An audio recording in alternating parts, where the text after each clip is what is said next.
borrowers have taken another hit after the RBA lifted the cash rate for the 12th time in just over a year. That means someone on $750,000 who has a $750,000 mortgage, repayments have jumped more than $1,700 a month since April 2022. So, some economists are now saying it could go as high as 5%. Joining me live now from his Assistant Treasurer, Stephen Jones.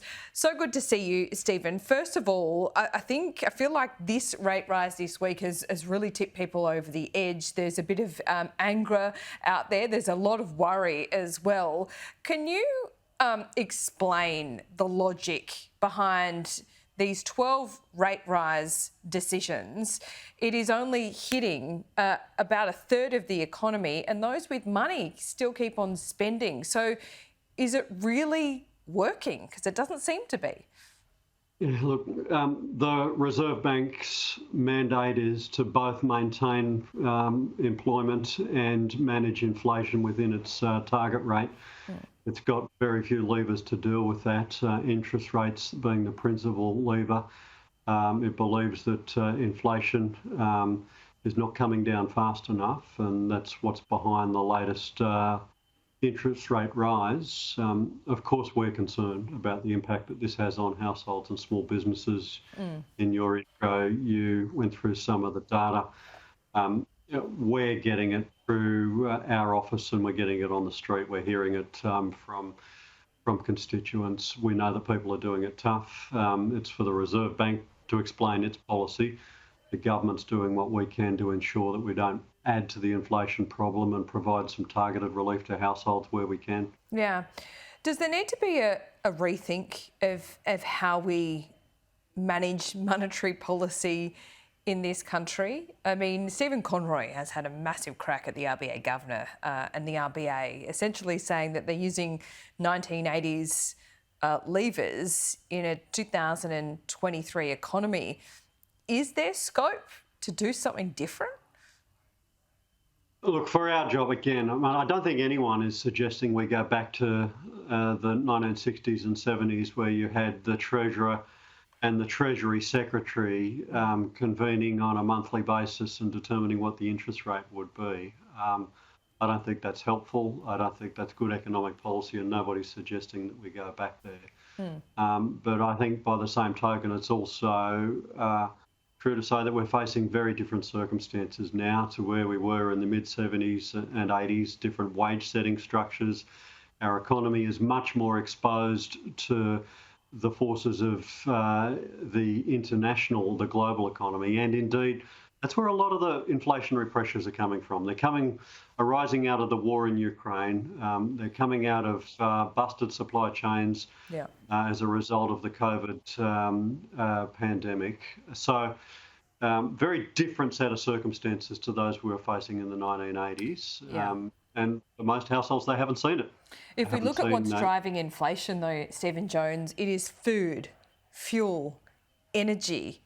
Interest rates are going up, and the point is to make households stop spending. How can they stop spending on those items which are the most inflationary? They're essentials. Yes, it's definitely those commodities, but it's also services as well. The Reserve Bank will explain and should explain its strategy. It's not for the government to attempt to do that. It's the Independent Reserve Bank that must explain to the Australian people each and every decision and its strategy. But there is no doubt, the objective of the Reserve Bank in raising interest rates is to pull money out of the economy, to slow consumption and to slow demand so that inflation comes down. It's a blunt tool. To date, we've been talking about the need to find that narrow path which enables us to bring down inflation while maintaining growth and keeping us out of recession. And as those international forces bear upon us, that becomes harder and harder. Do you think we are going to avoid recession, honestly? Well, I hope we don't. I hope we do. I hope we do. And all of the government's fiscal strategies are aimed at doing that. The support we're providing to households, the labour market programs, particularly the skills programs that we have in place, the investments through our national reconstruction fund. They're all designed to ensure that we have a smooth recovery, but it's not made easier by these international forces that are bearing upon us. Yeah, you've just explained that the levers available on the monetary side are very limited. You've got all the levers on the fiscal side. Yesterday, the RBA governor talked about weak productivity and wages becoming a problem. Now, some economists think that wages already are a problem. What are you doing about the relationship between productivity and wages? Because the forecasts don't look good. Yeah, I'm glad you've raised that. The Reserve Bank governor also said that productivity went backwards during the pandemic and it hasn't yet recovered, and I think he's right on point. He actually said it was going backwards before the pandemic. Can I just address the wages issue? I don't think anyone can reasonably argue that Australia's lowest paid workers should be the ones who are hardest hit by inflation, and should go backwards and should bear the brunt of the economic adjustment that we have to make. Nobody can reasonably argue that. So the Fair Work Commission assessed all of these factors, assessed that their increase, the two latest increases wouldn't add to inflation, and we agree. This is not a wages price spiral that we are seeing at the moment, and I think we're a long way from that. Our system of wage fixation is completely different to what it was in the 1980s. It's more workplace by workplace bargaining, which is driving wages. And yeah, we do think wages need to move after a decade of going backwards. We don't think the lowest paid workers should be paying the price.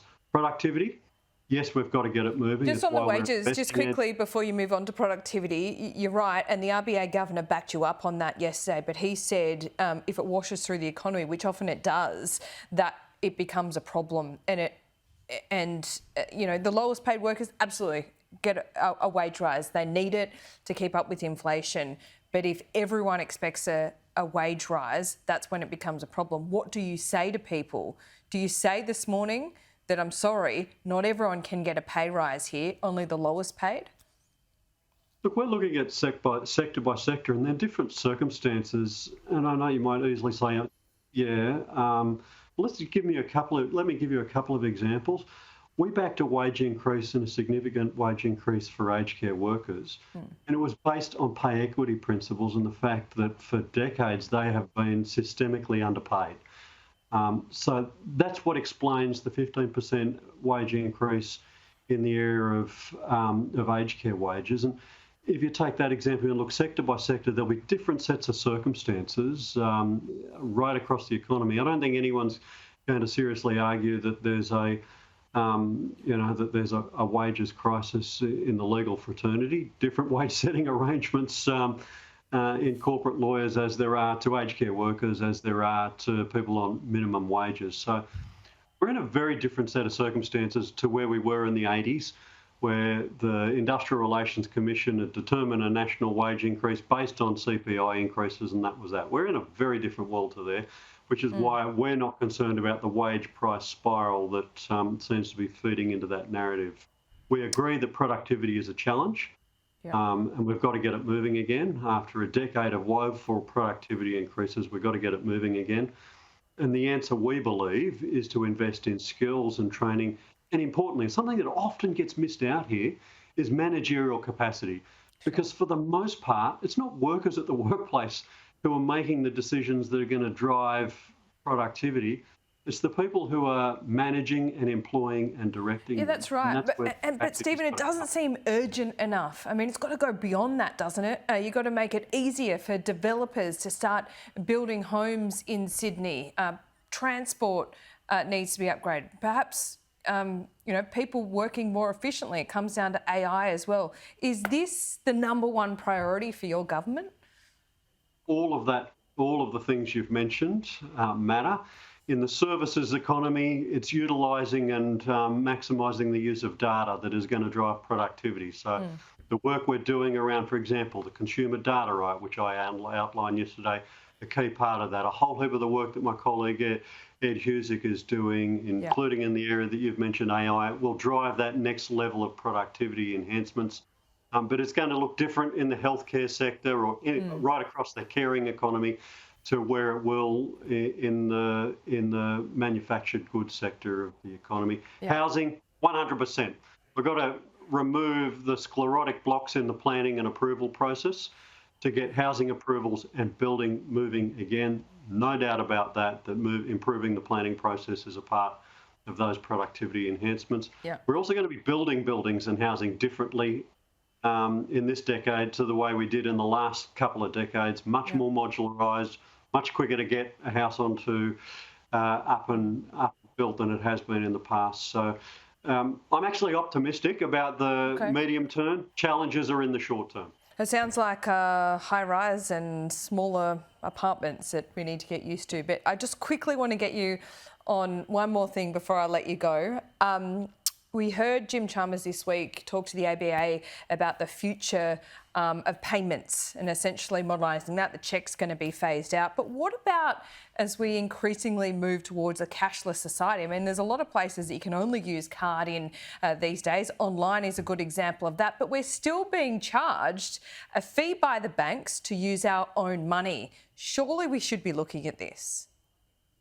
We should, and we are. You know, I've got my phone here. You know, the regulation of our payment system was fit for last century. It didn't comprehend the fact that most Australians are paying for a whole heap of their goods on their mobile phone now. We need to ensure that the regulation of the payment system, including the competition regulation of the payment system, is fit for the century we're living in. Hang on. Why should the banks be charging us any fee to use a debit card? Because there are costs involved. There are costs involved in surely. maintaining I mean, we've all system. seen the profits of the banks. Don't they make enough money out of us in other ways? Key to the reforms that we announced yesterday was ensuring both the Treasurer and the Payment Systems Board have more regulatory powers over who's brought within the regulatory envelope and the conditions that are imposed upon them. So those things that you've talked about are relevant, but so is ensuring that all the new players that are coming into the system are regulated and there's a level playing field there, Laura. All right, not quite satisfied with that answer, but we'll talk soon. Stephen Jones, thanks so much. More to come. I hope so.